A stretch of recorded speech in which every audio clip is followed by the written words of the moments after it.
Hello, everyone. I'm Patrick Cronin, the Director of the Asia-Pacific Security Program here at the Center for a New American Security. And for the next couple of hours, we'd like to sit down with a panel of experts that we've gathered here today to talk about expectations from Tuesday's summit meeting, or perhaps it'll begin before Tuesday based on Kim Jong-un's early arrival in Singapore. And we want to especially focus on the role of Congress and expectations of Congress, but also then beyond Congress, and some of the key strategic decisions that are really going to be facing U.S. and other decision makers in the weeks and months after the summit meeting. I want to first just thank Melody Ha of our Asia program for doing an amazing job at pulling this meeting together at very short notice. Under the direction of Dr. Eli Ratner, we are really building up a great Asia constellation of forces across the center, including with Liz Rosenberg, the director of the Energy Economics program here, who will be introduced in a minute. We are doing a great deal of work. I have a report coming out for our June conference on the diplomacy that led to the summit and after the summit. Along with Sarah Donlan, we have an article out today on China's role lurking behind the summit. And we'll talk a little more about our other work in the course of the program. But we do have a terrific lineup, and I want to begin really with the two national security advisors of two top members of the House of Representatives. They serve for the current and former House Majority Leaders. Luke Murray, on my left, is the National Security Advisor to current Majority Leader Kevin McCarthy, Republican from California, and Daniel Silverberg, who really instigated and pushed us to try to do this today, and thank you, Daniel, is the National Security Advisor to the House Minority Whip Steny Hoyer of Maryland, the most senior Democrat serving in the House of Representatives. After we hear from them briefly, and I know Luke will have to run back to the Hill, and Daniel may have to be pulled away as well or not, we're going to hear from other members of the panel, starting with Ambassador Robert Gallucci, former top negotiator in dealing with North Korea in the 1990s, and a great scholar and thinker, currently a distinguished professor at Georgetown University. Then my colleague Elizabeth Rosenberg, who directs the Center's Energy Economics and Security Program, former Treasury official and from whom I've learned a great deal of leading-edge ideas on especially sanctions. And that's a key topic both for Congress and internationally with regard to North Korea. After that, Dr. Jung Pak, who's the SK Korea Foundation Chair for Korea Studies at the Brookings Institution. And prior to that, one of the top experts in the intelligence community here in the United States, understands so much that's going on the Korean Peninsula. Dr. Mark Mannion, a great expert on Asia, is working as a senior specialist at the Congressional Research Service, where he focuses on providing members of Congress with objective advice on Asia. And then last but by no means least, Abigail Grace, who joined us last month from the National Security Council staff and is now a great member of our Asia team and has been off and running and will offer some views. So with that brief introduction, I'm going to turn it over to Luke Murray for some thoughts on how he views the summit and from where he sits. Then we'll turn to Daniel and get some comments from Daniel. See if they want to have a bit of interaction about those issues, and then we'll turn to Bob Gallucci and others along the panel. So Luke, over to you. Thanks, Patrick. Appreciate the opportunity to be here. It's an honor to be on the same panel as Ambassador Gallucci. You'll notice he's the only one without notes, and for good reason, given his experience. So the upcoming summit, I think a lot of members are excited. I think there's nervousness about it. If you think about expectations for the summit, I think members, at some sense, want to see something substantive, right? They don't want just to have a photo op and then nothing follow on. So is there something that can be agreed to? Are there specific terms that are laid out? What needs to be constrained and how it will be constrained? And those kind of details I don't think members are expecting, right? So in terms of a grand bargain or a grand deal, as the President alluded to yesterday and Secretary of State as well, there will probably be follow-on meetings and maybe even summits, but I don't think members are really coming out of the gate expecting for a grand bargain. They know how hard this problem has been. They know how many years we've been working on this. I don't think in that sense they have unfair expectations, but somewhere in between a photo op and a grand bargain is probably where most members want to see something. Are there kind of key principles that are laid out, and ideally even a joint statement, something in writing that both sides have agreed to, I think will probably pacify most members at this step of the process. Great. Daniel, how does it look? Sure. Well, first, thank you for having us and putting this together at the last moment. And I'm grateful to you on two accounts. One, I couldn't help but seeing Sean Brimley's face on those pictures in the front. And so I want to offer my condolences to the CNAS team. And also, I feel like this kind of gathering is very much in his spirit. Sean was such a balanced and reasonable foreign policy analyst. And second, I would just highlight, I think, the ambivalence that exists right now on the Democratic side on how to approach this. And you're seeing this play out right now in various public statements. On the one hand, our members want to put their money where their mouth is and say, we've pushed for diplomacy and we've pushed for this administration to get Kim to the table. He's there now. Let's give him maximum space in order for diplomacy to take root. Simultaneously, I think we have a group of members who feel quite strongly that it is appropriate for Democrats and frankly incumbent on the political branch to be very clear about what expectations should look like at the outset of this summit. That doesn't necessarily mean what members could live with, but in terms of laying out expectations, certainly given what I don't think is a controversial observation to say this president sometimes operates based on impulsiveness and by his own description is not doing much preparation for the summit, that it's incumbent on the political branch to set very clear lanes. Now, whether that is based on what Republicans laid out regarding the standards for the JCPOA, I think that is a useful debate. And one of the reasons why I was eager to get together here is I think CNAS and our other partners off the Hill can and need to be helpful in helping, at least on my side, navigate how do we deal with this ambivalence of we want to give the president space and we want to be complimentary where I think we should be, which is the president deserves credit for getting Kim to the table, and simultaneously, not in the spirit of payback, not in the spirit of political vengeance, but in the spirit of making sure that we have an effective modern non-proliferation agreement laying out very clear terms, possibly anytime, anywhere inspections and all of the litany of items that were demanded in the JCPOA context. You know, and Luke, maybe you can address the question of the whole Iran nuclear agreement. I mean, this approach, obviously, toward the Singapore summit is the opposite of the Iran approach. So, presumably, Trump and Kim are looking to see whether there's the will on both sides to begin a process that could lead to a roadmap that would start to be very specific in the months ahead as it's negotiated. Whereas the Iran deal was the painstaking negotiation over years, finally being codified into an agreement and multilateralized. And without passing judgment on which approach is better or not, the reality is that any agreement with North Korea is going to be very difficult. And even the agreement, once you have it with North Korea will start to walk it back, because that's how North Korea negotiates. They will want to renegotiate the terms of implementation as much as they negotiate the terms of the agreement. So I see this summit going in as President Trump trying to really look into the eyes of Kim Jong-un and say, are you serious about dismantling? Because if you are, I'm serious about letting you build your economy.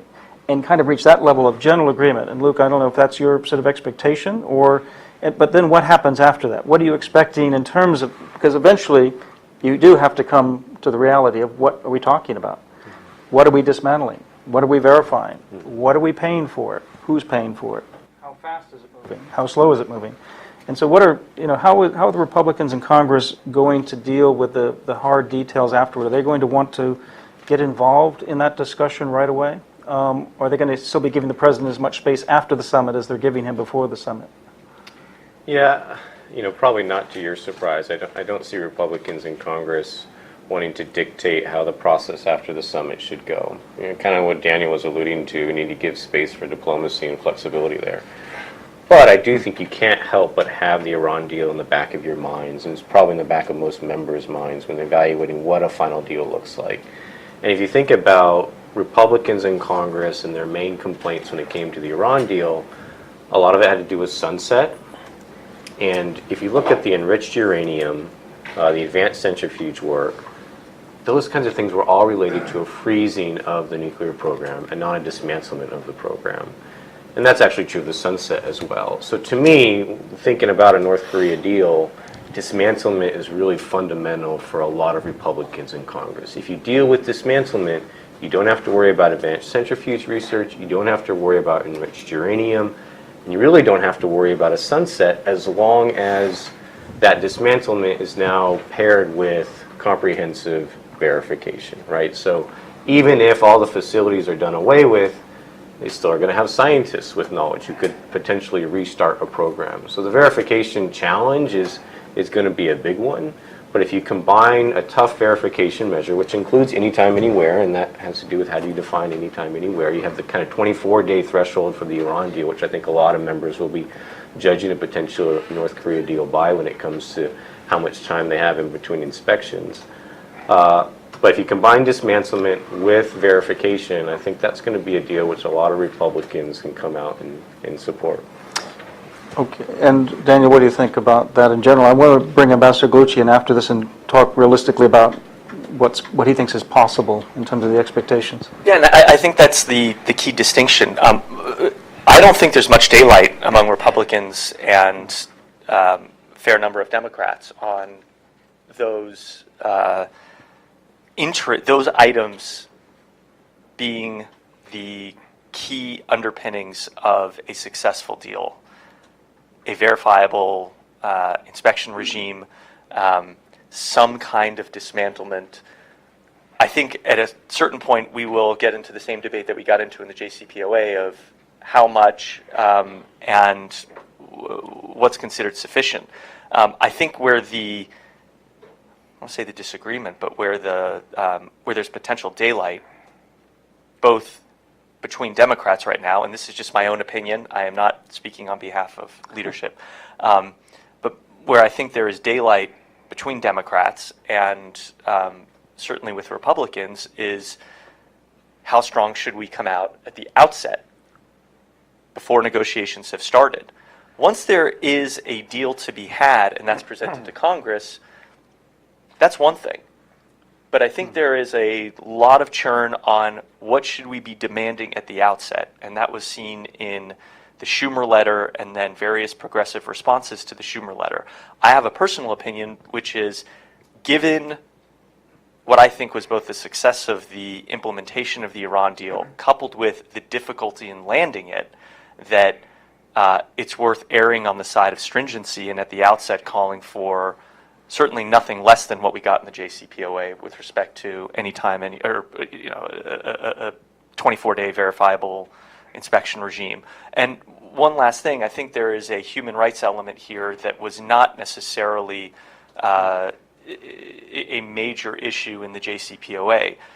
Certainly, I think there was bipartisan discomfort with elements of the JCPOA that it sought to divorce the nuclear program from Iran's regional aggression and its internal human rights situation. That is all the more manifest in North Korea when we're talking about a regime engaged in state-sponsored slave labor and political detention.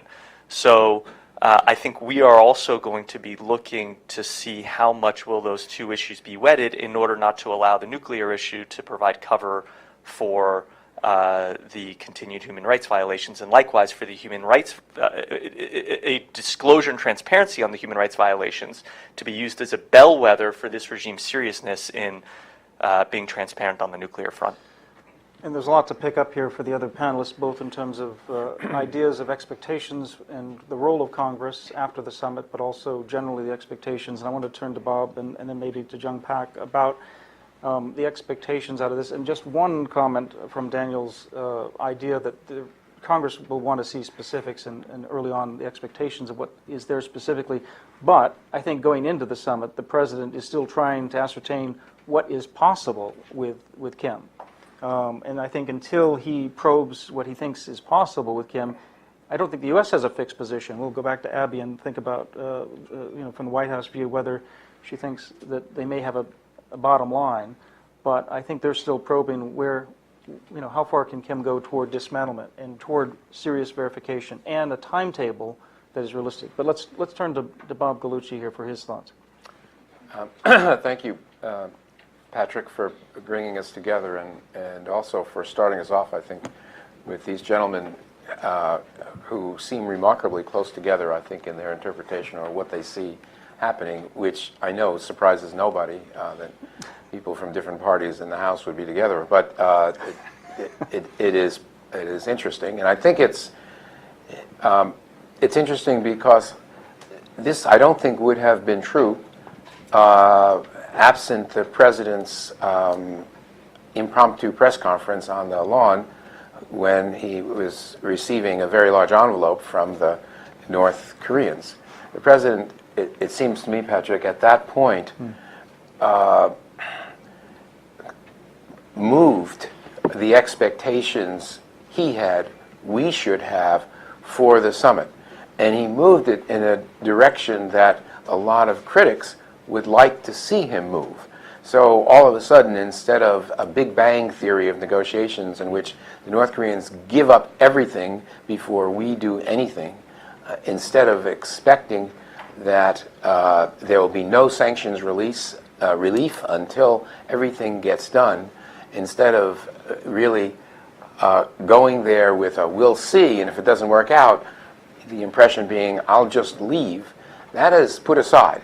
And now we're seeing, I don't think the phrase action for action was used, but certainly phased implementation was used.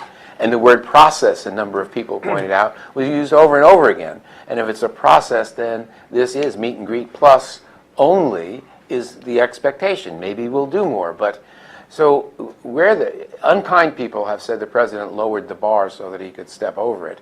I'm not saying that. I mean, I think you could say that, but that's fairly pejorative. I just want to say I think the position he put out there makes it a couple of things true. One, it's very hard for me to imagine this summit, quote, not succeeding.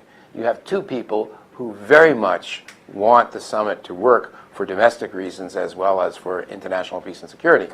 So it should work. The optics, the form, the feelings here should come out all right.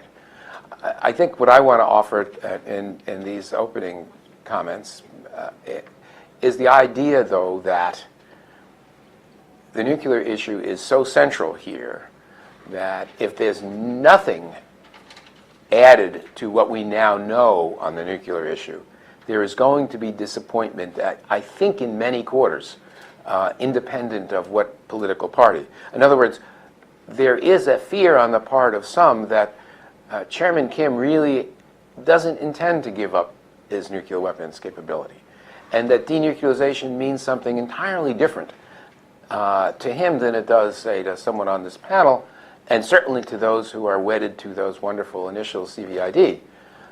So that if we make no progress on at least the statement of the commitment on the nuclear issue, it's going to be hard for many of us to say, well, that was good.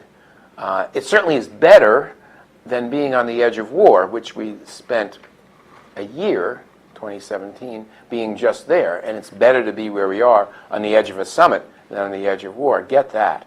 But I think absent some specification, not the details of what the declaration looks like, what verification looks like, whether dismantlement is going to be permanent or not permanent, all the details of this, I understand we want working groups to do this, but I think you're going to be looking for something there. And if you get it, I think the summit will be a substantive success.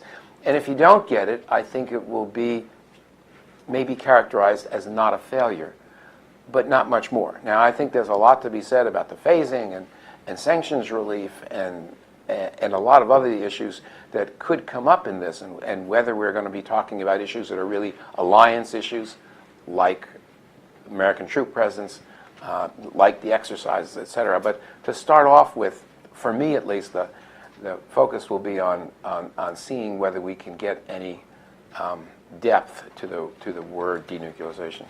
Terrific. And before I turn to Liz to kind of especially get to this issue of sanctions, because there's a big question of what we're going to be paying for anything if there's something forthcoming. And Mark will have ideas on this as well in terms of Congress. I want to turn to Jung Pak. And in addition to anything else you wanted to say, Jung, I mean, what do you think Kim's idea of a deal is coming out of this summit? And what are you expecting his expectations to be? Yeah, I wanted to follow up with Bob, who's always hard to follow up with.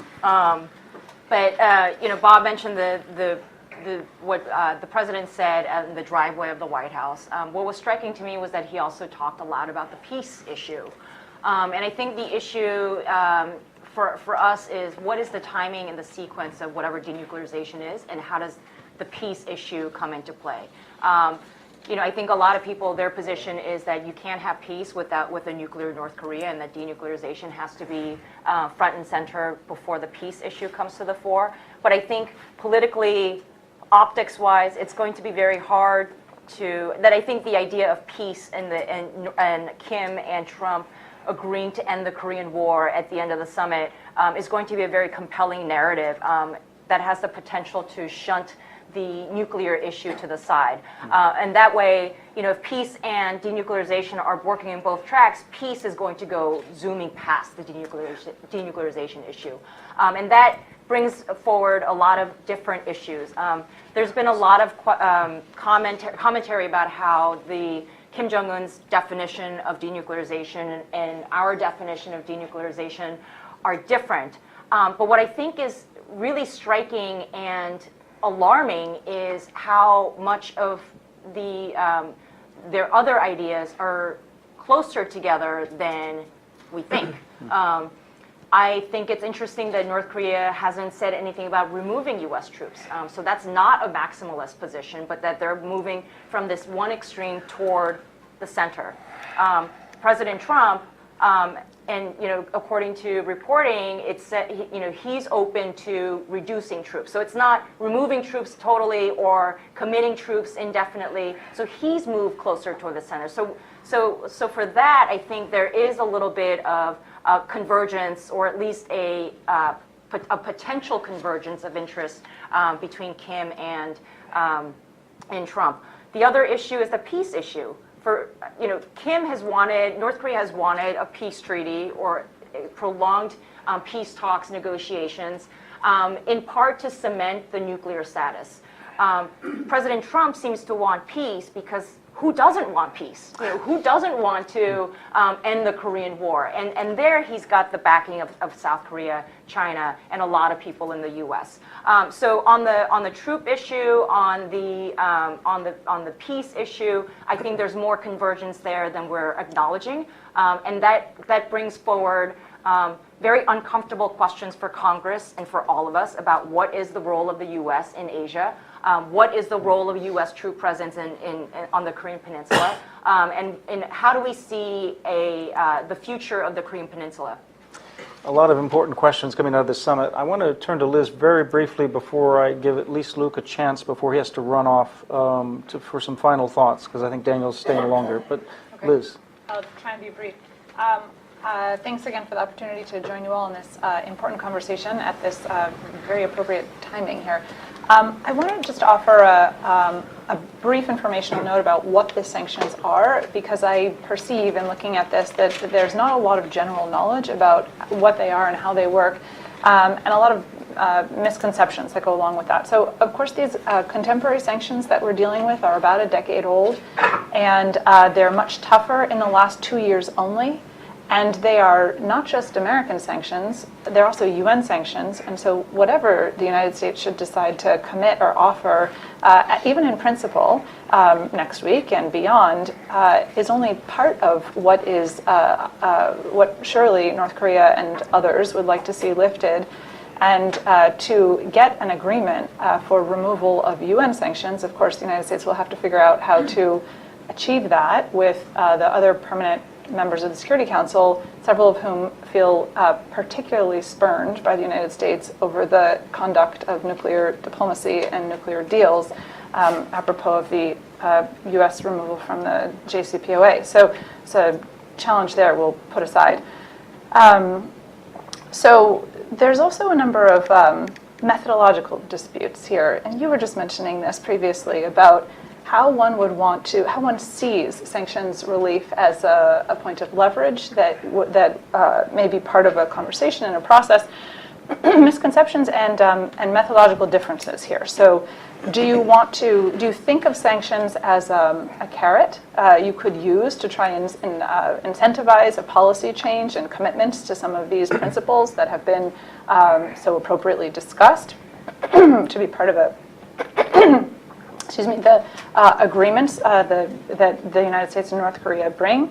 Do you think of an appropriate framework as small concessions and small relief? Do you think of it as only big concessions for big relief? Do you want to, what does phased mean? What does a process mean in these terms? And we have some examples, if you want to look at the Iran case or other, if you will, failed attempts to roll back other sanctions measures when it comes to Cuba, if you will. So it's actually really cutting from whole cloth here. There's a lot of decisions to be made, and I think we should have very limited expectations about what could possibly be accomplished in this domain over the next week only. And then it's appropriate that we are talking about Congress, because whatever the administration wants to do and whatever their approach is to the methodology of sanctions removal as an incentive and part of a negotiation, Congress will want to have its say. And there's important precedent that we should look to. So I appreciated what you were both saying about the leaving space for flexibility and seeing where this process will go before it is too carefully circumscribed by Congress. But looking just at the last year, there's a couple of models that mostly come out of the Senate. So I'll feel free to just speculate on them, and you can have your own say about the House. But when you're thinking about what Congress may want to do to superimpose substance requirements on nuclear diplomacy, just taking, for example, the Corker-Cotton bill, which attempted to set out specific, so Congress thinking about specific requirements when it comes to proliferation concerns and the growth of Iran's nuclear activities. There's intellectual capital that's already been created in Congress for how it may have its say, either to check the president or double down on what the administration is doing. And there's also a process precedent, if you will, in the form of the CATSA bill from last summer, where Congress created what I like to call handcuffs for the president to prevent the lifting of sanctions, in this case the Russia sanctions, without approval from Congress. It's hard for me to think that Congress wouldn't want to have its say in this respect with how this deal and future requirements for removal and verification go forward. And this is a work in progress. Surely there is what will happen in the rest of this Congress, and then a very different set of circumstances if Democrats find themselves in a majority in one house of Congress. And Daniel, you said payback isn't part of this, but since I'm on the outside, I might take the opportunity to speculate that payback may be part of this. If there's a chance to flip the situation back to 2015 and JCPOA and think about it differently in the North Korea case now. Liz, great comments. We'll get back to you before you have to leave at 1 as well, but I want to give Luke Murray a chance here. There's a lot else on the table here in terms of whether the Congress is going to go along with lifting sanctions or snapping back sanctions. Are they going to talk about troop reductions? Are they going to weigh in on that? Will they sign on to a peace treaty to replace the armistice? And that's on top of the specifics that you're looking for in terms of significant dismantlement that can be verified. So what are going to be Congress's priorities in all of this, do you think, in the months ahead? Yeah, thanks for letting me interject one more time before I have to run. Sorry, I have to run early. Peace treaty is a big deal for Congress, in particular as it relates to troop levels. If there were a peace treaty, there'd be questions about the legal justification for U.S. troops in South Korea, and a genuine question, I think, not only by South Koreans, but by Americans as well, and then certainly members of Congress. So I know there are, at least in the Republican Party, a number of members of Congress who are very concerned about troop levels and how those might be affected, especially if we see some sort of peace agreement or peace treaty come about as a result of this summit. or soon thereafter. I think what gives me a little bit of optimism, naturally I'm a cautious skeptic. There are two things which Liz, I think, touched on one of them that are different this time than last time. One is the military option seems to be genuinely back on the table. And I think the North Koreans have gotten that message. So whether we're talking about a bloody nose strategy, whether you agree with it or not, or some sort of robust option in terms of rhetoric we've seen coming from the president, the language on the possibility of a military option has changed significantly with this administration. I think that's been a key message. The second thing is we have seen the toughest sanctions on North Korea than we ever have, and that's as a result of cooperating with the international community to levy those sanctions. So when we talk about then ordering and process, and do we give a little and get a little, well, at what point do you lose the leverage of sanctions from an international perspective where China starts letting up and other countries start letting up, and then North Korea goes off the rails, and then can you bring that maximum pressure back on the table, right? Maybe we're not supposed to use that term anymore, but whatever you might want to call it, can that be restored? Similar a lot to what we're talking about with the Iran deal right now. Is this administration going to be able to bring along allies to restore pressure against Iran in light of the administration's view on the deal? And I think there are members who are concerned that if we see too much sanctions relief, that we're not going to be able to ratchet that pressure back up if and when North Korea were to renege on the deal. I am a skeptic, though, and this has been tried so many times and for so long. I think it's important to kind of gauge expectations here and make sure that, and I think this is true from a congressional perspective, we don't get too far ahead of ourselves, have expectations which cannot possibly be met, and then judge these diplomatic efforts as a failure. As Daniel alluded to, this is what many were calling for a year ago. There was said to be too much talk about the military option. We needed diplomacy. Now this administration is going forward with diplomacy. I think members want to support that effort. There's been talk about payback and process and those kinds of things. I think in general, when Congress has acted, particularly on Iran, but also on North Korea, they've acted as a check, right? They've acted when they think that the administration is going in the wrong direction. So the history on Iran sanctions. Congress passed tough, statutorily required sanctions that the administration had to implement, the executive branch had to implement, because they didn't think the administration was doing enough on sanctions when it came to Iran. Same thing for North Korea. Those sanctions weren't always supported by the executive branch. I think that's the same thing when you saw with the Inara bill that came out of the Senate and then in the House. Because it was a bottom-up approach, this gets to where process matters, Congress got the sense that things were not going in the right direction when it came to the Iran deal. And because things weren't going in the right direction, they tried to clamp down and say, okay, here is what is required. Now, from a top-down approach, we don't have that sense yet, right? We don't have a sense that negotiations are going off the rails. And if you look at Secretary of State Pompeo's testimony for SFRC and for Foreign Affairs Committee in the House, there are a lot of nodding heads with what he was saying. Now, whether he's able actually to do the magic CVID acronym, complete, verifiable, irreversible disarmament, or denuclearization, that's really hard, right? Yes. And he said he doesn't want to give any sanctions relief before that is done. Maybe there is flexibility there to some extent, but largely he kind of set himself up for that standard. So where that standard then gets to get walked back, then I think you might see more interest from Congress in actually doing something. But I don't expect Congress to try and handcuff the president, as you will, when it looks like so far they share the same objectives that Congress shares, and the process seems to be working. So they want to give that a chance. Well, Luke, Liz and I and all of the Center want to work very closely with you in the months ahead, so I know you're going to have to escape here and get back to other things, but we really appreciate your contributions. And we're going to turn right now back to Daniel. You won't get to hear his rebuttal to that. But it's going to be very good. But it'll be very good. And then we're going to bring Mark Mannion and Abby Grace into this conversation and continue it. But thank you very much. Really appreciate it, okay? Thank you. Thank you. Daniel, over to you. No, unfortunately, it's not too much fireworks because, as you see, I have an extraordinarily thoughtful partner in Luke on these issues. I do think it's worthwhile pointing out a distinction between policy and process. And in one light, criticizing this president, that's not a policy, and I recognize that, and that's not a fair position. Simultaneously, it's tough to distinguish what's the policy and what's the process when there's been just such whipsawing taking place over the last number of, forget weeks, just even days. And as a result,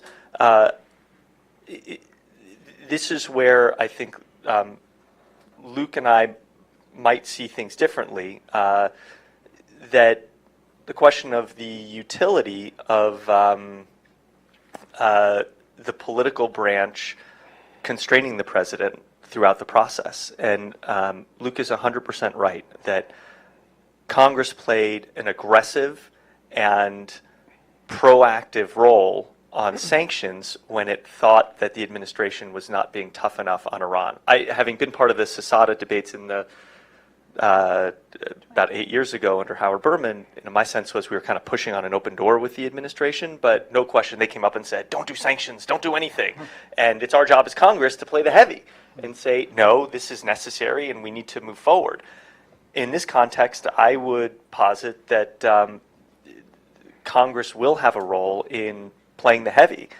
The sequencing obviously is important, and we are hearing from members, don't do anything too much at the outset. But I think there could be an appetite for a push to do some kind of, not additional sanctions, but a package to make sure that things don't get rolled back too quickly without Congress having some voice in it. And God help me, this is my own opinion, but as I listen to this discussion, I hear myself saying, well, I think part of our caucus, dare I say, wants to almost strengthen Secretary Pompeo and Mr. Bolton's hand in internal White House discussions to make sure that if the president, about whom I think on our side there are significant trust issues, if the president tries to be too aggressive about rolling back sanctions without a sense that we have a real commitment in hand on what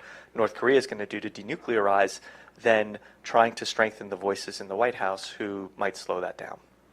So there's going to be a Democratic alliance with John Bolton and Mike Pompeo. That's an interesting thought. A quotable quote.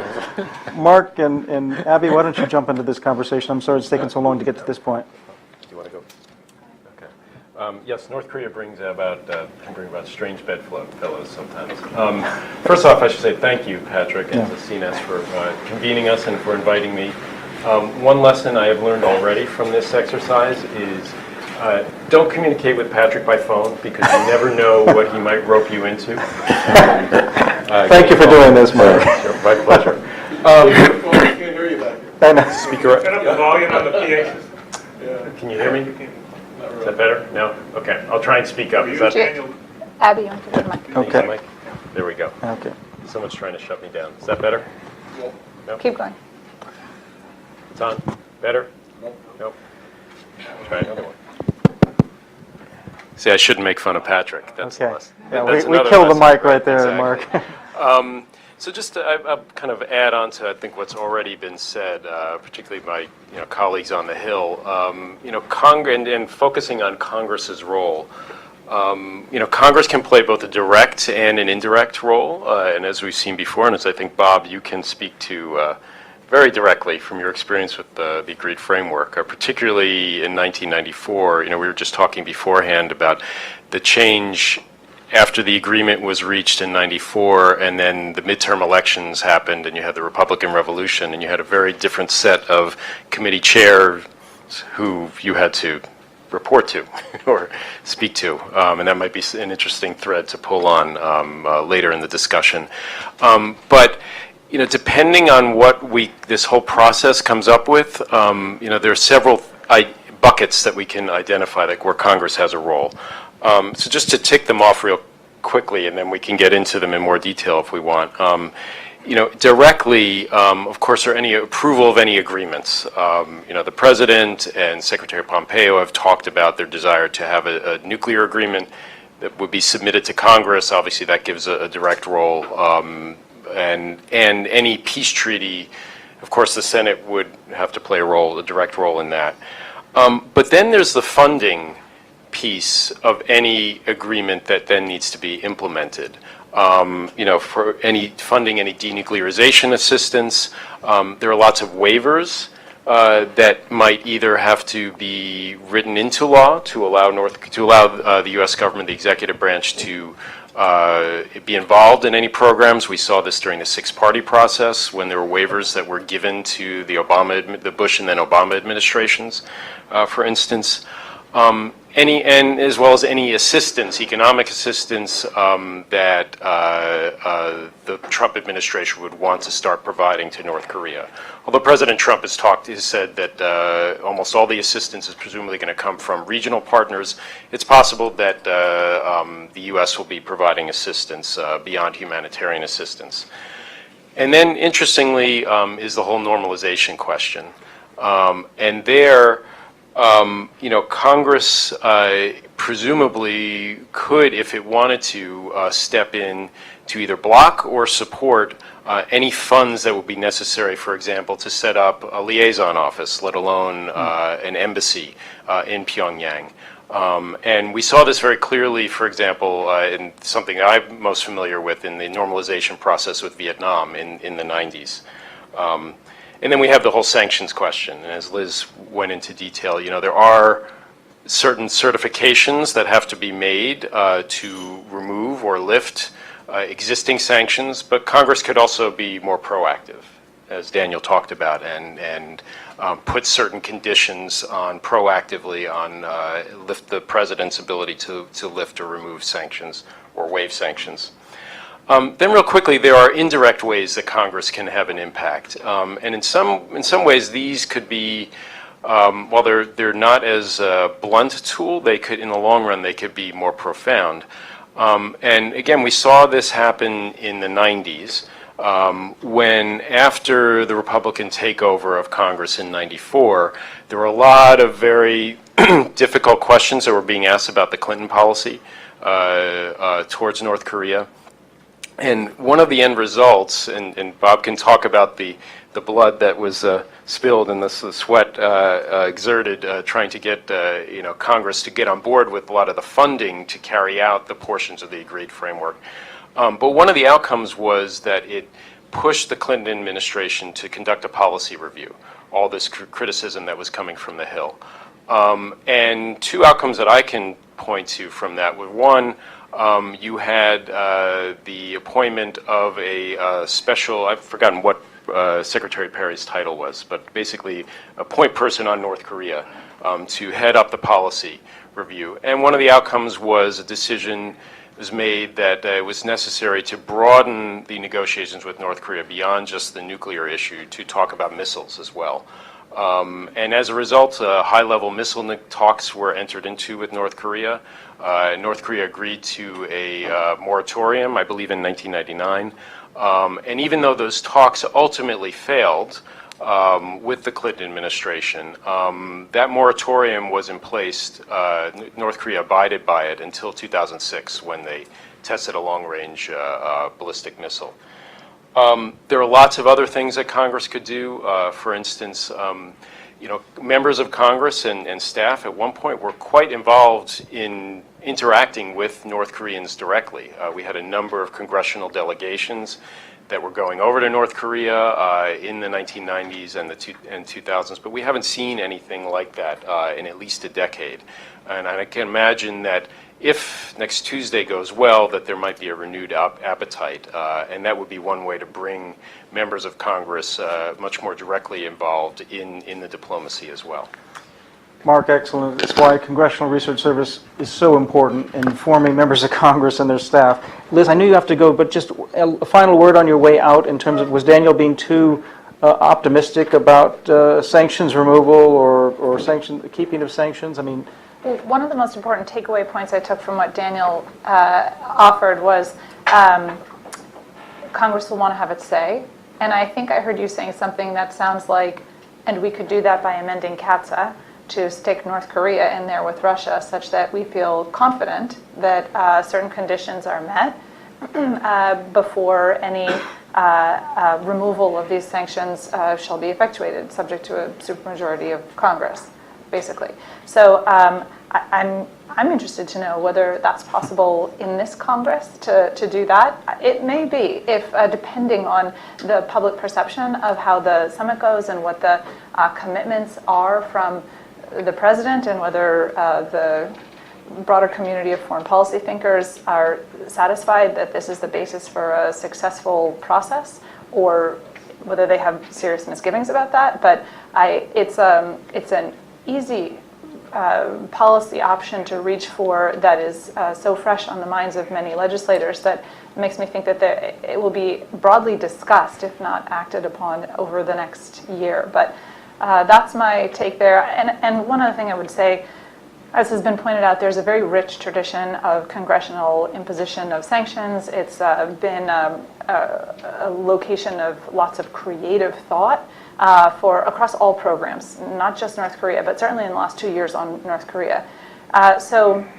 And there's a number of ideas that are floating out there right now in bills that have bipartisan support, quite a lot of support on the Hill with respect to North Korea. So I don't know why Congress wouldn't want to advance some of these, at least in discussion, in order to signal to the administration certain priorities and kind of hold their feet to the fire or play the bad cop. Or we had a couple of analogies going on about the role Congress being the heavy, right, there we go, to make sure that this process advances in a careful and responsible manner. So I expect all of that, which means you've got a lot of work to do, Daniel.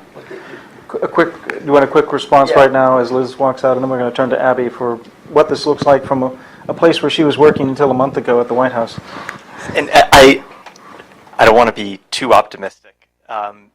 For the following reason, I think the politics of CATSA are very different from the politics of North Korea. Namely, I would argue that CATSA emerged from the Senate with a 97-2 vote, would almost seem like an immaculate legislative conception, in part because there was tremendous concern about Russia, and I think a political interest in among Republicans, I would speculate, of having a vote that inoculated them from some of the statements and positions of the White House. That's not the case with North Korea. There's not going to be the same kind of political pressure to do something related to sanctions and that kind of inoculation vote. Yeah, I mean, it does seem to me, Abby, that a lot of the bipartisan consensus on North Korea is to go back to the default position of deterrence, containment, pressure, if we don't get and start to see the kind of deal that we really need to pass the kind of legislation in the reforms. Anyway, let me pass the mic on. Yeah, so first I want to thank Patrick and CNAS for giving me the opportunity to speak on this panel today.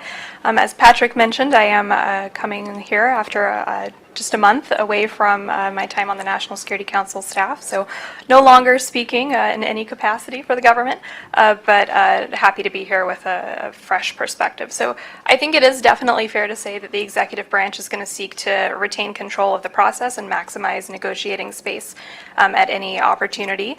I do want to caution against some of the comparisons to the JCPOA that we've been hearing today, because I think that might not actually be productive if we're looking for long-term success on a North Korean denuclearization deal. And the reason why is because with JCPOA, the status of the Iran program and the status of the North Korea program are very different. And I think that if we set those parameters for ourselves, that if a deal is not as good or has as stringent verification requirements as the JCPOA, then we might be setting ourselves up for failure in the long run.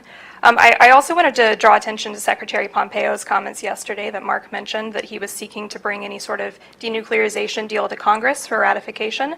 I think that this is an important opportunity for us to be sure that any deal that is made has bipartisan support and has a sense of longevity to it.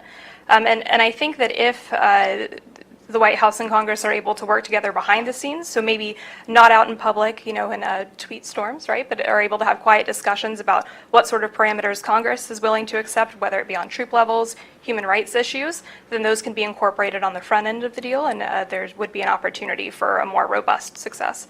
That being said, I think we are still getting a bit ahead of ourselves here, and I'm not necessarily optimistic that we're even going to make it to the point where we would be able to bring a denuclearization deal to Congress, but it is important that we start these conversations early, so that way we're able to have a good path forward if we're fortunate enough to make it that far.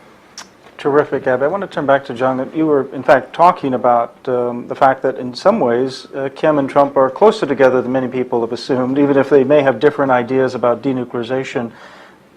what are you really expecting now? I mean, what is your expert judgment on the scope and the potential for a deal that has some sustainability and will be part of a new process of diplomacy that could be carried forth for the rest of this year into next year and beyond? Is this something you think is likely, or just maybe just still just a possibility? It's a difficult forecast, but you're the one to ask. I mean, this is, and I'll turn to Bob for his forecast. You know, the whole Kim turn to engagement has caused a lot of navel gazing, right, among the Korea watchers about, is this real? Everybody's telling us he's sincere. Is he really sincere? The South Koreans are saying it. The president is saying that Kim is sincere. Our Secretary of State, former CIA director, is telling us that Kim is sincere. So that gives us a lot of food for thought, or requires some checking of our assumptions and about what really is driving Kim.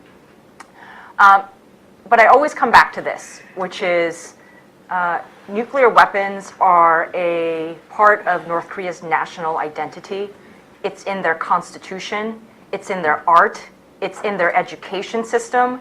It's in the way that people talk about things to themselves.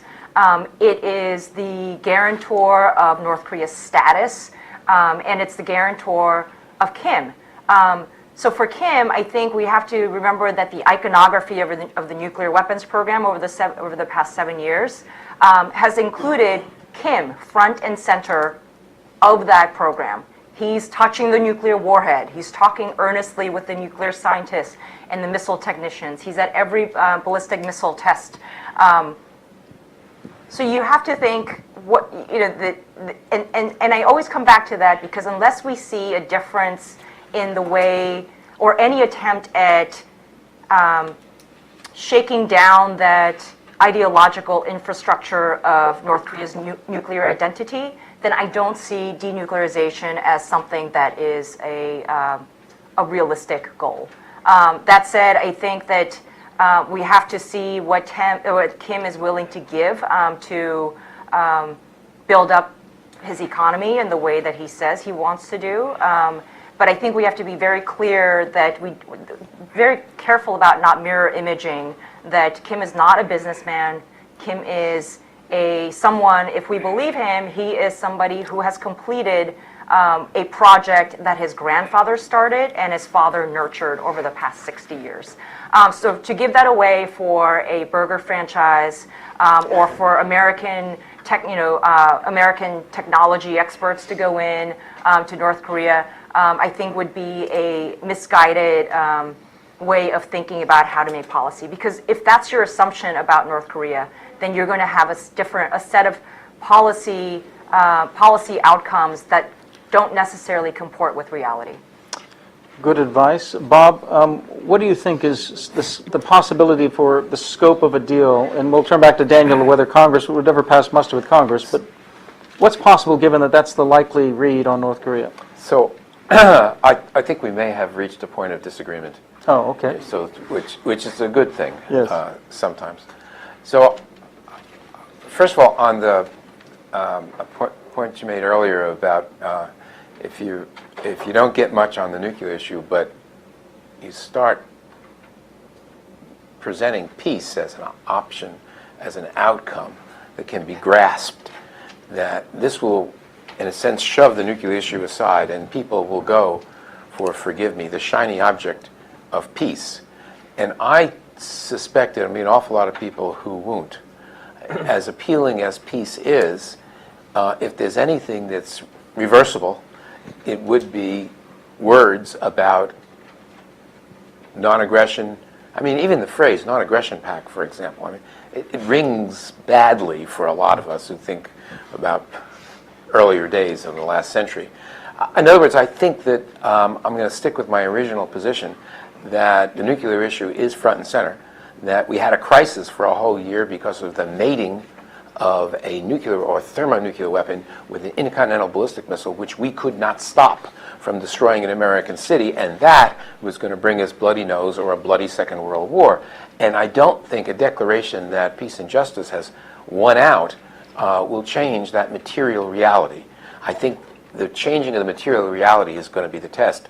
Not so much the replacement of the armistice with the Treaty of Peace, which I think is wonderful, but it's a manifestation, a symbolic thing that goes along with the process of normalization, which is going to take a very long time, if by normalization we mean normalization. A country that has the human rights record it now has, we are not going to normalize with, under current circumstances, and that is not going to change very quickly.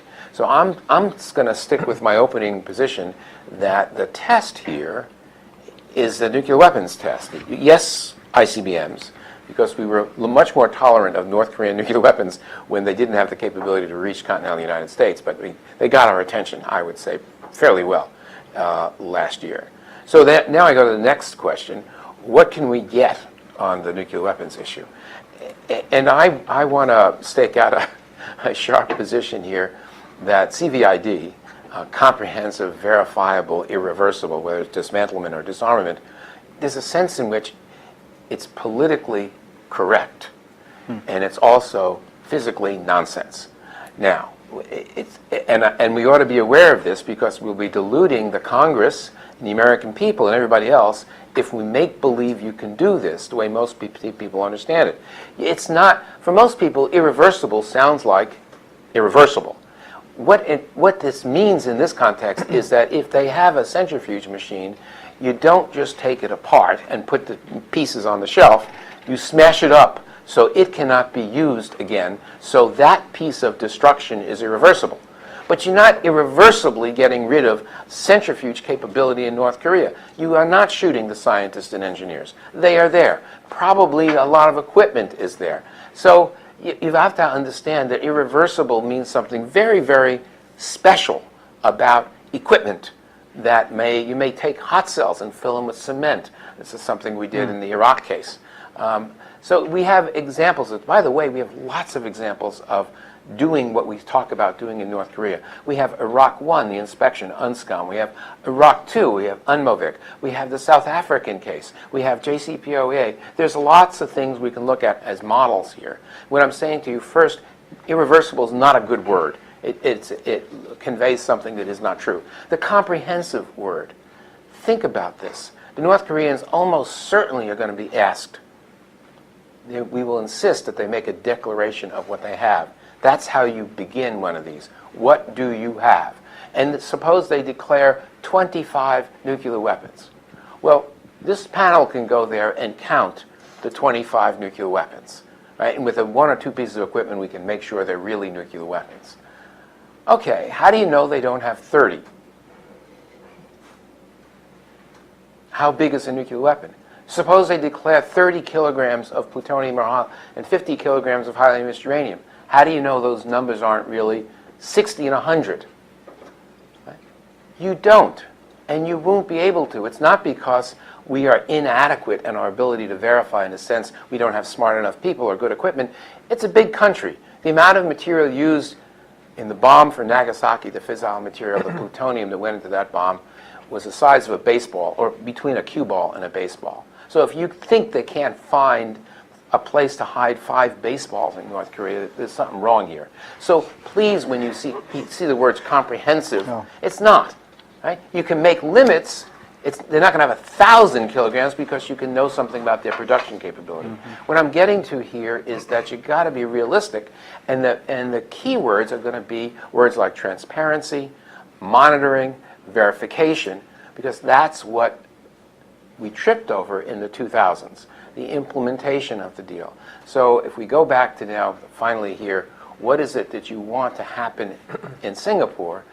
Okay, I don't think the details of the I've been talking about are going to be worked out, but some detail on the implementation process.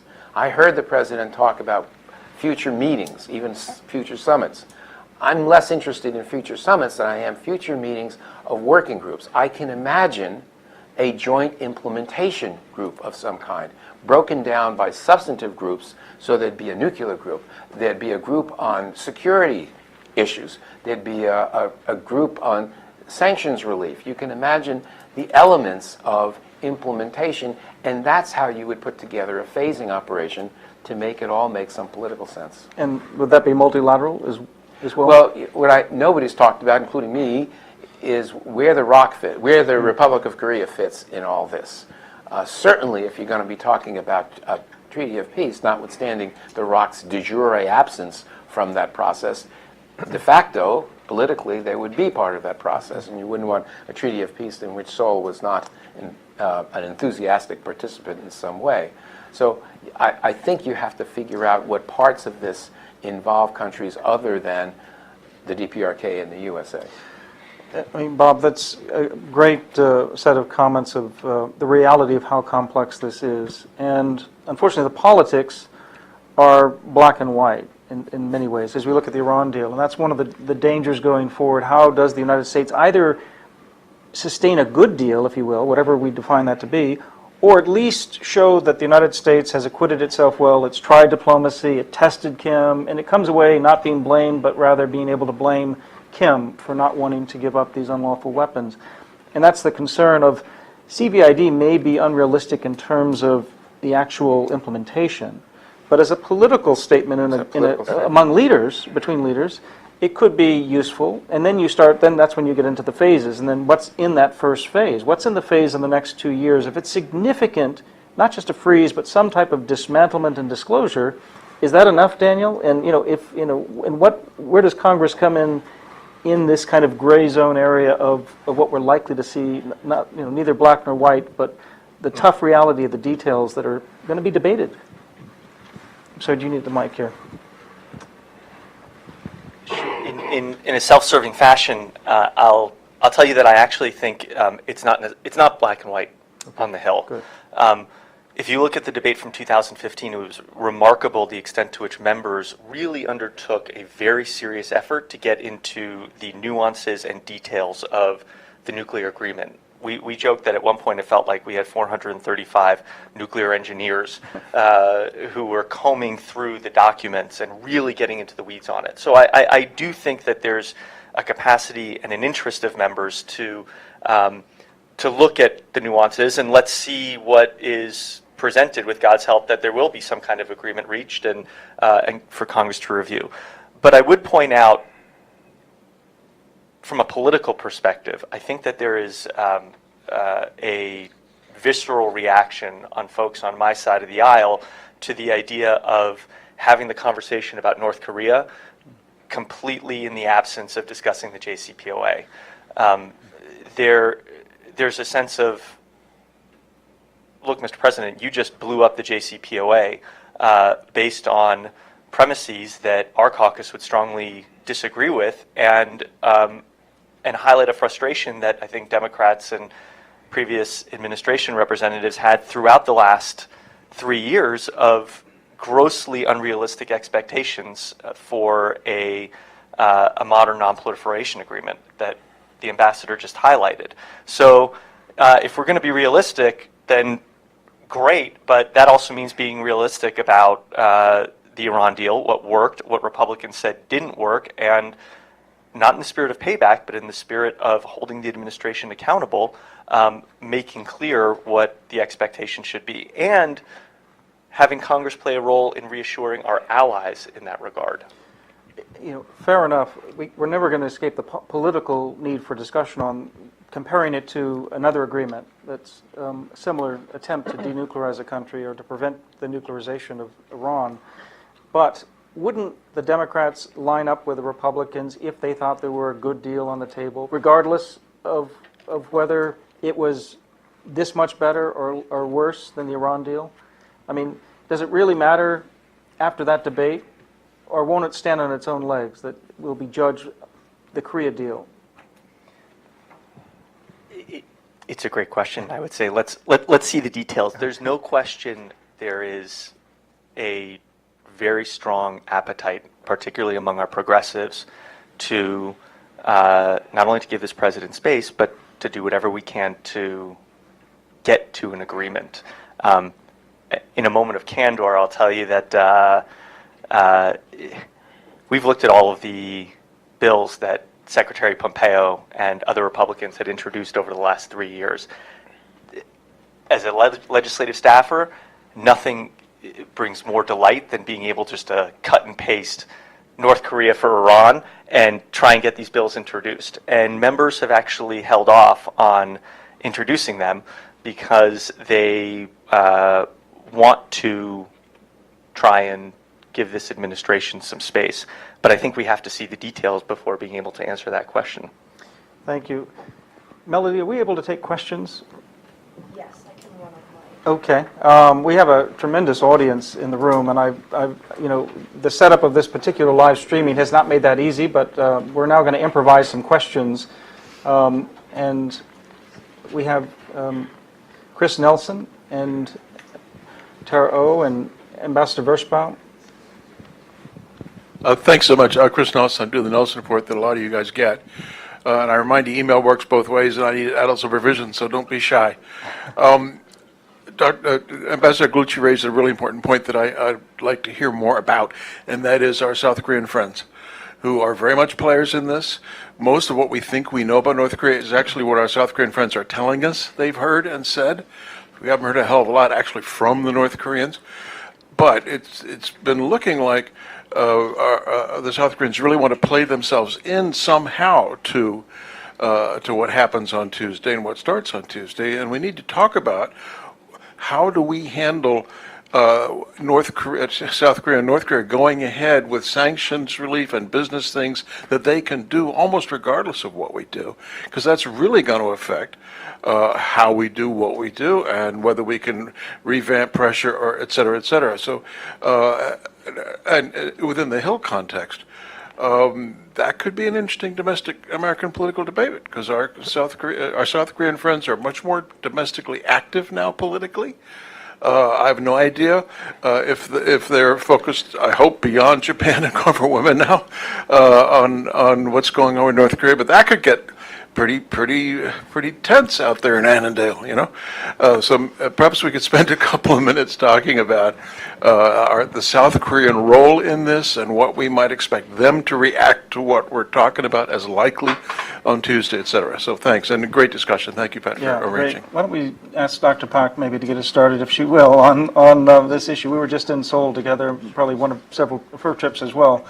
But it's a different discussion going on in Seoul from the one in Washington in general. In post-summit, it could introduce new cleavages in the U.S.-ROK relationship in terms of, especially if we want to go back to pressure, and South Korea is now fully committed to moving forward, or even at the pace of the removal of sanctions, or the pace of investment in North Korea, all of these and other issues. But Dr. Park? Yeah, Chris, thank you. I think, when I talked earlier about how there might be a potential convergence between North Korea and the U.S. on a couple of issues, I also think that South Korea is also in that mix of where the three sides are moving toward the middle on lots of issues. And I think for the progressives in the government in South Korea, their slogan or their driver, what drives them is having autonomy, right? And solving the Korea issue with Koreans. And I think that is a characteristic that is definitely coming to the fore in this way. But I think President Moon has been trying to fold in and definitely sees the critical role that the U.S. plays and that China plays in this dynamic.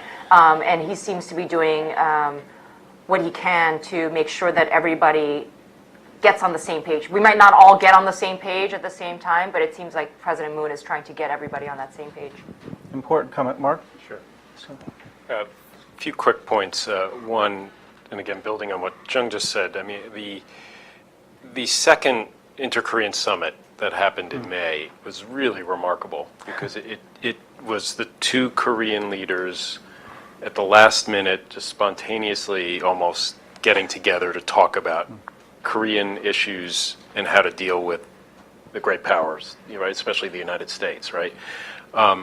Secondly, while I totally agree with you, Jung, that, the South Korean progressives are all about Korean autonomy. And in fact, President Moon's campaign was, if you could summarize it in a phrase, it was like Korea in charge, right? South Korea in charge.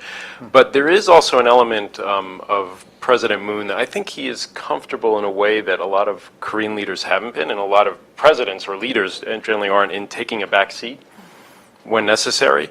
He came, after all, his mentor was a former Korean president, Roh Moo-hyun, and, Moon was kind of in the background orchestrating things. And so I think there's a personal element that he is comfortable at certain moments playing a backseat as long as he feels things are moving in the right direction. And then, as we saw last month after President Trump canceled the summit, he's rushes into the fray to bring things together. So I think that's important. And the third point is that, there are many downsides to the six-party process that was in place a decade ago. But one of the advantages was that it gave all the most interested parties in the region a seat at the table. And we don't have that today. We don't have some sort of structure that will bring the six players in Northeast Asia and plus the United States around the table discussing things and feeling like they have a stake in the process, or they are part of the process. And so that lends itself to a lot of freelancing and a lot of bilateral issues. And I think, you've seen President Trump complaining about the Chinese involvement, Russian involvement with North Korea, but that's the structure that he has put in place. He has just given ample incentives for other players to do that. And so I think unless he figured out some way to resolve that, I think we can expect more of that, including from South Korea. Mm-hmm. Abby, why don't you step in here for a minute? Yeah, I just think one interesting kind of theme to spotlight on this is President Moon's willingness to play the role of mediator rather than ally throughout this process. I think he definitely, it's no secret, at the second Indo-Korean summit, he kind of swooped in there towards the end to put the pieces back together and serve kind of as that middle person between President Trump and North Korean leader Kim. And I think that'll have interesting implications going forward when talking about U.S. forces in Korea and their overall status there, if Moon is not necessarily putting himself first and foremost as the guarantor of his own country's security, but rather as a person trying to broker a deal. I just think one other interesting thing to note here is that the executive branch throughout this process will be trying to kind of moderate between those in Congress seeking to keep sanctions on as long as they can, and maybe the South Korean and Chinese counterparts who will be looking to move into more economic incentives sooner. So I think that noticing that the executive branch is not just playing a role domestically, but also in the foreign policy space will be something to watch moving forward. And if you want to just hold your thoughts, let's take some more questions here. We'll go around the room and get several, and start with Sandy Vershbout. Thanks very much. Thanks to the panel for a very interesting discussion. I'm Sandy Vershbout, Atlantic Council and former ambassador to South Korea. I'd like to come back to this issue of peace. Who can be against peace? But it does look, and Jung Pak said this in her opening remarks, that it looks like the president may be more attracted to a declaration of the end of the Korean War as an achievable deliverable, given that there doesn't seem to be the prospect of anything more than the most vague rhetorical commitment to denuclearization. But how would the Congress react to this? This would be effectively making peace with a country that has a demonstrated nuclear capability. We would be recognizing North Korea as a nuclear power. How would, ask this question to Dan, how would the Congress react to this? It could even be worse in the sense that there might be a few additional confidence-building measures regarding the nuclear programs, such as the destruction of the test standard that we just saw. Maybe they would take a few ICBMs offline, removing the threat to North America, which is where this all began, leaving Japan and South Korea just as vulnerable. This looks like the most likely outcome to me, but I think the most serious risk is that we will be recognizing North Korea as a nuclear power, giving Kim exactly what he wants, and basking in the glow of a bilateral with the U.S. president on top of that. Dan, you want to take a stab at just trying to respond first to Ambassador Vershbout in terms of what are the potential responses from Congress if you're handed essentially a peace declaration and still nuclear weapons out there, still human rights problems? What can Congress do with that? And I don't know if you want the microphone back. Excuse me. Sorry. God, this is when I wish Luke were still here, because then I could just pass it to him. I don't know the answer to that question. I could tell you the factors that I would look at. From a policy perspective, I would want to assess, of course, what do we get for a peace agreement? If it really is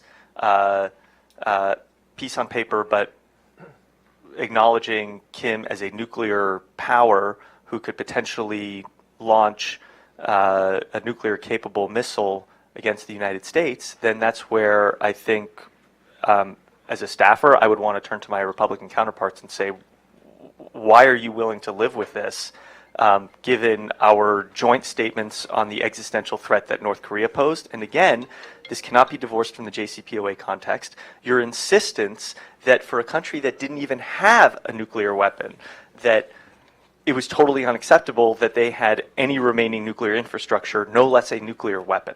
So those would be the questions I would ask on the policy side. On the political side, I would want to talk to, obviously, our constituents and South Korean constituents and get a sense of how is this playing out in requisite communities. I get the sense that the split that right now exists among Democrats of do we lean towards giving the president as much space as possible to achieve peace versus do we try and hold the president to stronger standards is manifest in the community as well and is somewhat generational. But we would want to listen pretty strongly to our constituents. How concerned would they be of leaving North Korea's nuclear program in place? So Melody, let's take a set of questions now as we start to wind down the final bit of this program. Dr. O. Hi, I'm Tara O, Pacific Forum. I'm also going to talk about South Korea, but I'm going to talk about something from a different perspective. So when we look at the Moon administration, especially when he plays this mediator role, I find it interesting that he is playing a mediator role between a country that is trying to defend it and a country that is trying to dominate it. So I think, I find that a little bit odd. Now, he is the president of South Korea, and we have seen his sky-high approval rating, consistent high approval rating, and we believe that, well, he's representing the people. Now, I'm not going to talk too much about the Druking scandal that's going on, which is an online, opinion rigging case right now, which is one of the hottest topics in South Korea. But there are people who are not supporting where he stands in terms of his North Korea policy. And they're not only not comfortable with it or unhappy with it, but they're genuinely frightened. And they're frightened because they feel that what is going on right now is going to lead to the end of the alliance and the withdrawal of U.S. troops from South Korea. So let me tie that to some of the topics that are discussed, will be discussed at the summit. We talked about peace treaty and denuclearization. And we also talked about how North Korea, Kim Jong-un has not demanded that we withdraw U.S. troops. So you think, okay, well, he's making a concession. But in reality, he is saying it without really saying those words directly. And so let me just give 2 examples. One is Korean Peninsula follows the word denuclearization. It's not North Korea. It's as if South Korea has nuclear weapons. South Korea doesn't. We know that. So what they're talking about is the nuclear umbrella that the United States provides. The nuclear umbrella and also military capability in general. So what that means is he wants the end of the alliance and withdrawal of U.S. troops. Now, having said that, he also said, they talked about peninsula, non-nuclear peninsula. So they're also talking about nuclear capabilities of other powers around that can impact Korean Peninsula. So that means China. So he wants China to denuclearize, Russia to denuclearize, United States to denuclearize. So that is not the same thing as denuclearization of North Korea. Okay, so that's one thing. So what that means is he wants basically nuclear arms control. Okay. And when you have nuclear arms control, that means he has been approved as a nuclear power. And that's exactly what he's telling his people in North Korea, that the summit is about, the goal of the summit is for North Korea to be recognized as a nuclear power. So. Excellent. Well, and we're going to tackle that. But Okay, let's, sorry, yeah, I'll no, just that's stop right. there. We want to get some other questions and comments in here before we turn back to the panel, maybe for final responses. Jonathan, please. Thank you. Jonathan Ward, Atlas Organization. I have a question for Dr. Peck, which is about the state of the narrative in North Korea. I feel like people generally don't appreciate the importance of national narrative in authoritarian nations and other forms of dictatorship. And my question, I love that you brought up art, schools, etc. My question is the state of the narrative not on nuclear weapons, but on the relationship with the United States.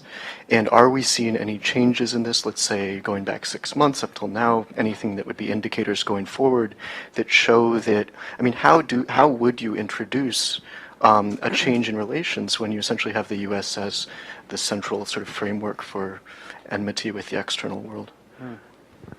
Indeed. Who is Donald Trump with inside North Korea, right? I mean, what does that mean, inside North Korea? Other comments or questions before we turn to the panel? Anybody else? Yes, ma'am. Hi, I'm Ashley with National Security Action. I'm curious how we think China would react to a possible peace declaration in Singapore after there's been all speculation about that in the past week since Trump spoke about it at the press conference. The Global Times came out with an op-ed saying that China is essential to this process, and so I'm curious how that would look separate to the process of a peace treaty, but just a declaration, and whether, as this important point was brought up about the end of the six-party talks format, whether that's something that I think will really could reduce the likelihood that that would happen in Singapore. Thanks.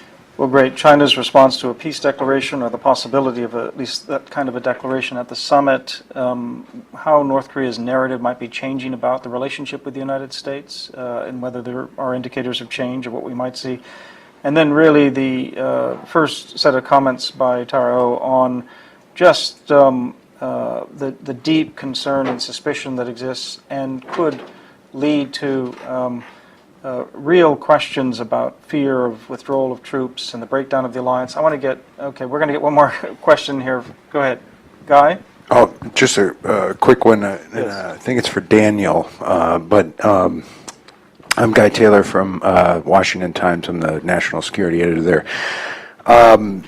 So, given that there's kind of suggestion here about the possibility that this process may take many years and that the hopes for this summit should be put in a clear-eyed context, I wonder, we probably should recognize then that Kim and Xi and Putin will still be around when we're dealing with this process, while Trump and Abe and Moon will be long gone.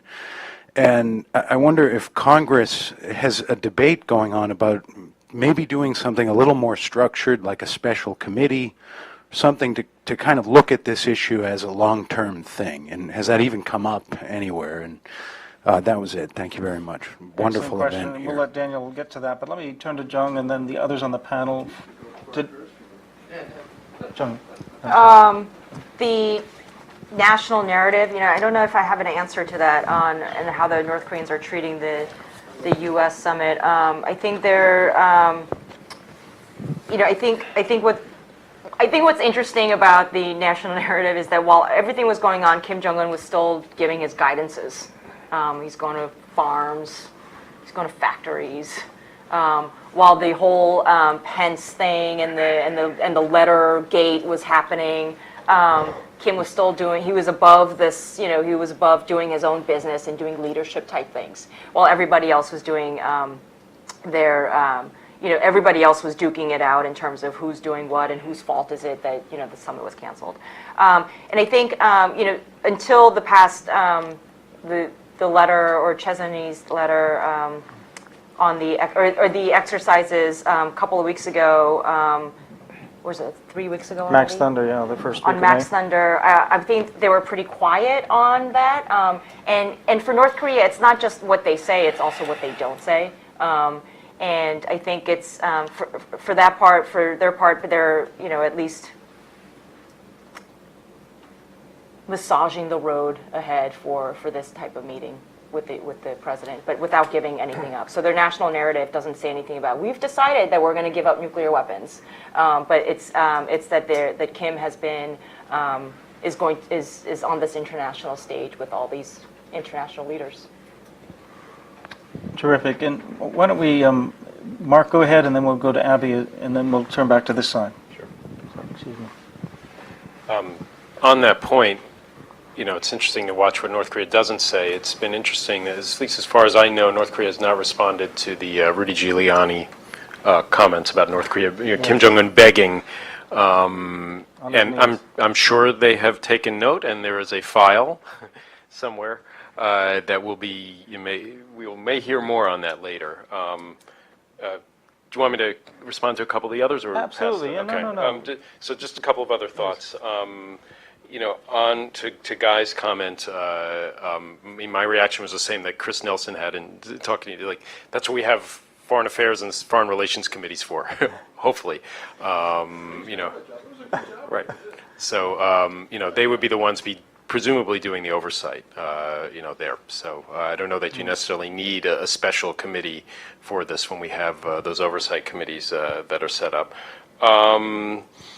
And then on Tara's point, I think, all those comments are ones that, and concerns are ones that not only people in Seoul and around South Korea, particularly conservatives there, are concerned about. But, those are, of course, questions that all of us analysts and skeptics, analytical skeptics, are asking as well. So. Yeah, indeed. And on that issue, we want to turn to Abby maybe to amplify on that issue. In fact, why don't I let her speak first? Thank you, Patrick. I'll actually turn to the question on China's role in a possible peace treaty, because I think that's an interesting space for us to watch as well. So China was technically a party to the peace treaty that was signed at the conclusion, or the beginning of the armistice of the Korean War.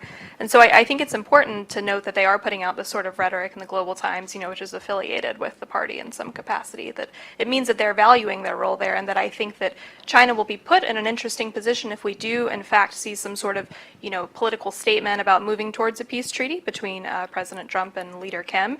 And if they feel like they haven't been adequately consulted, that's going to put them in a difficult position of whether or not they want to, put a wet blanket on peace, or whether or not they want to stand up and move into this more assertive role that they've been playing in the region. I think that's also why you can see that Secretary Pompeo maybe is making that visit to Beijing instead of Tokyo after the summit.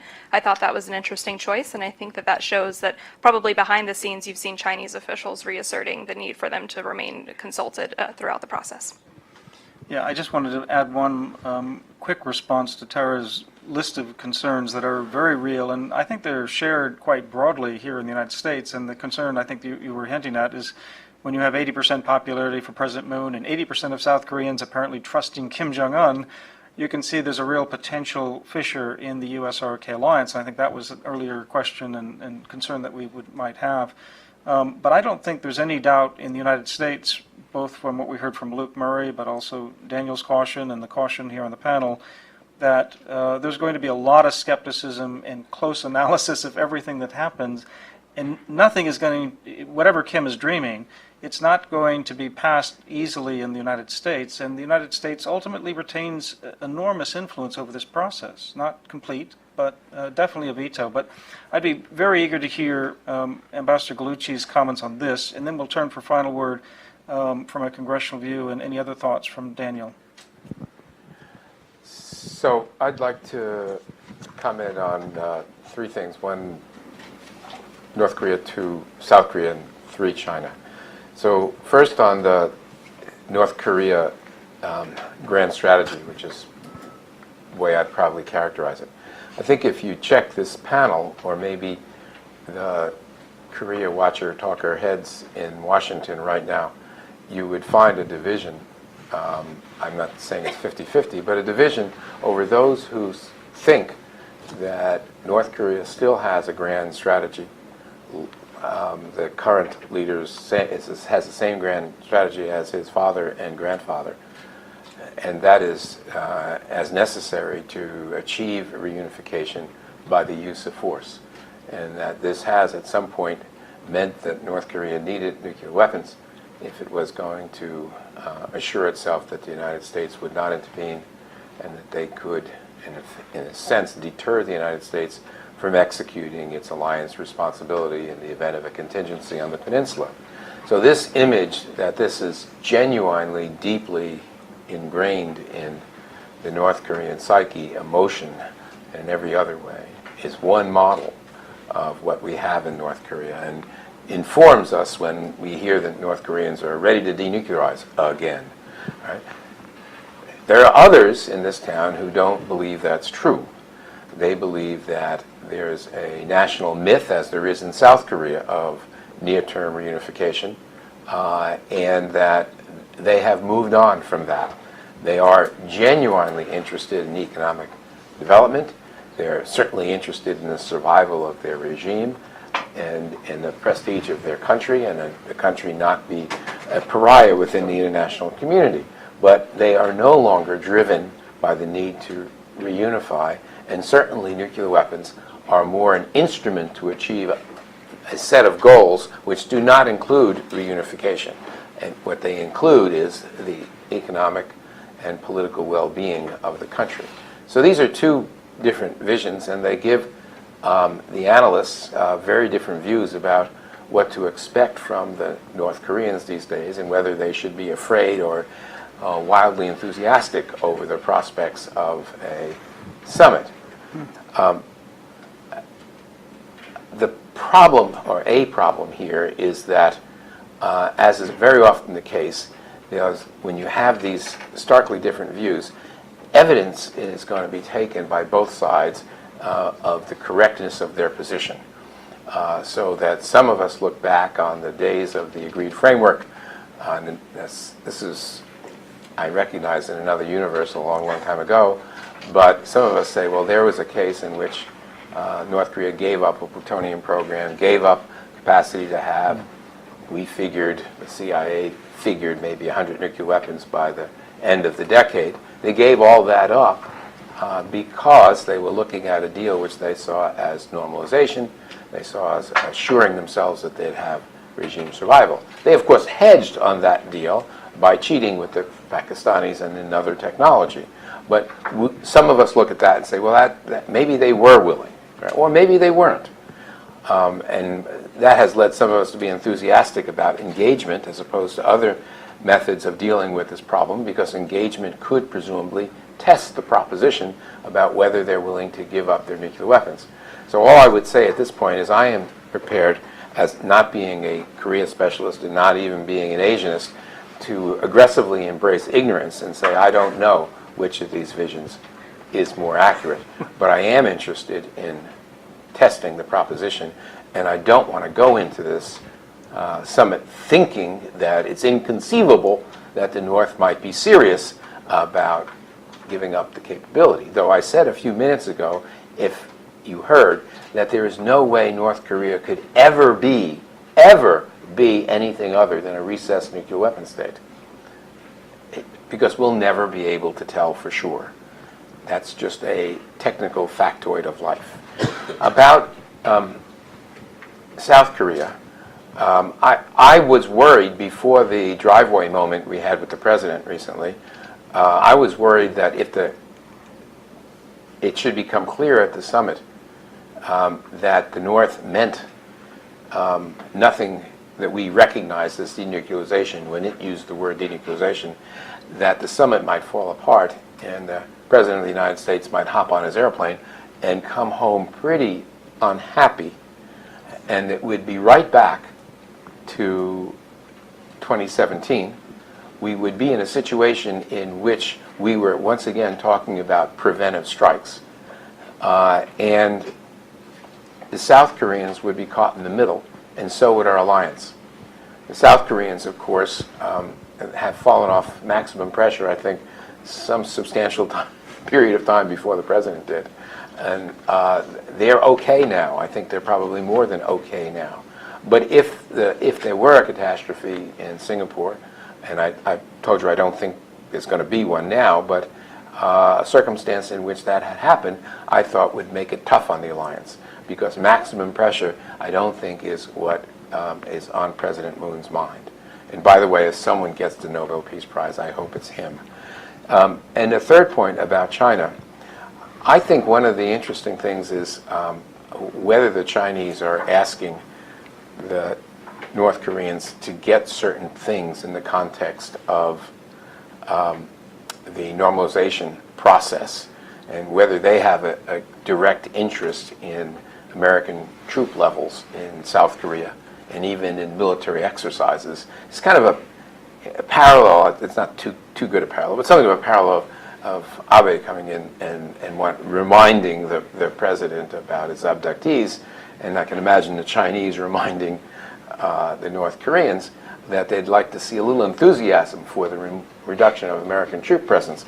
Because some of you may remember that Kim Dae-jung reported that Kim Jong-il didn't require the removal of U.S. troops. And I reported back at the time a very secret message back that I had a sidebar conversation with Kang Sik-ju, who told me, you know, you don't really need to remove those troops from South Korea. I always took that not as a sort of concession to the United States of America as much of as a reference to their history with China. So I can imagine that there is a little bit of a dynamic going on here. I don't know exactly what the Russians were asking for, but I will take the president's position that if it was good, I'm for it, and if it was bad, I'm against it. Great comments. Daniel, you're going to get the final word here to both address Guy's question and any other issue you'd like to raise now. Sure, that was an ultimate political, it's a great way to handle it.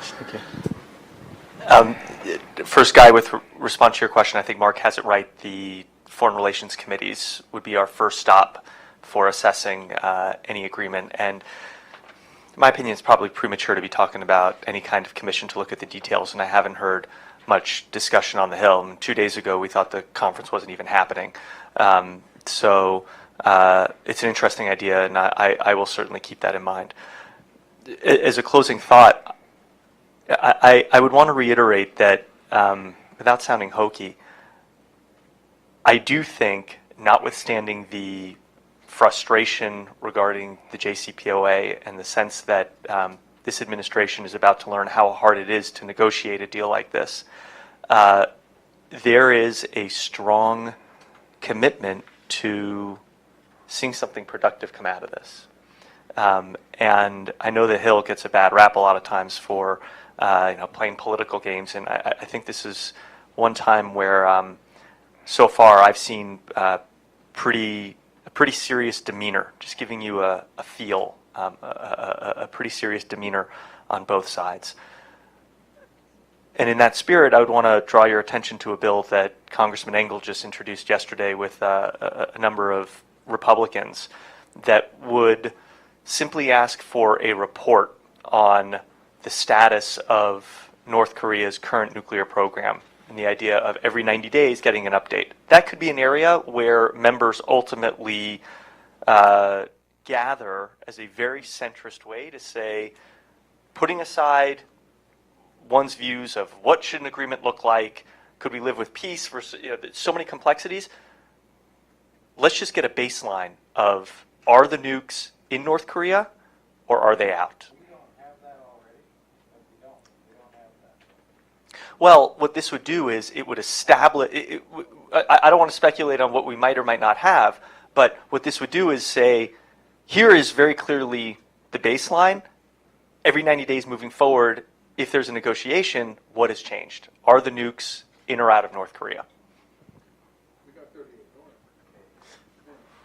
So, indeed, I mean, the hope here is that North Korea would be coming forth with disclosure of new information or confirming information that the U.S. government suspected, and I think that would be appropriate to notify and keep in touch and have that conversation ongoing with Congress so it can play its oversight role and determine the removal of sanctions or the approval of liaison offices and all of the other legislation and the financing that would be necessary and appropriate to Congress's role.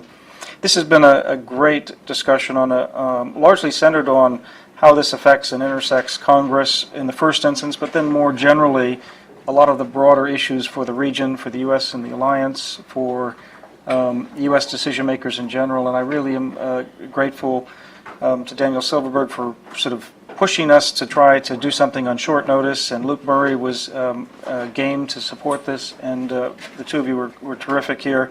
Look forward to following up.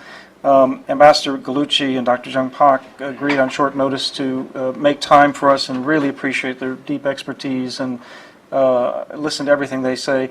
Liz Rosenberg, my program coordinator colleague for the Energy and Economics and Security Program, working with our Asia team with Abby Grace and now Christine Lee, with Melody Ha, with Dan Kleiman and others. Look forward to following up on these issues. Mark Mannion is always going to be at the center of discussions for Congress on thinking on Asian issues. He thinks and writes with great clarity. So really deeply appreciative to the entire panel, and thankful to the audience here today, to Melody again, and to Eileen Bryant, and to everybody here at the center who helped to set up today's program. Thank you very much for coming. Thank you. Thank you Thanks so for much. inviting me. Thank you. We're still mic.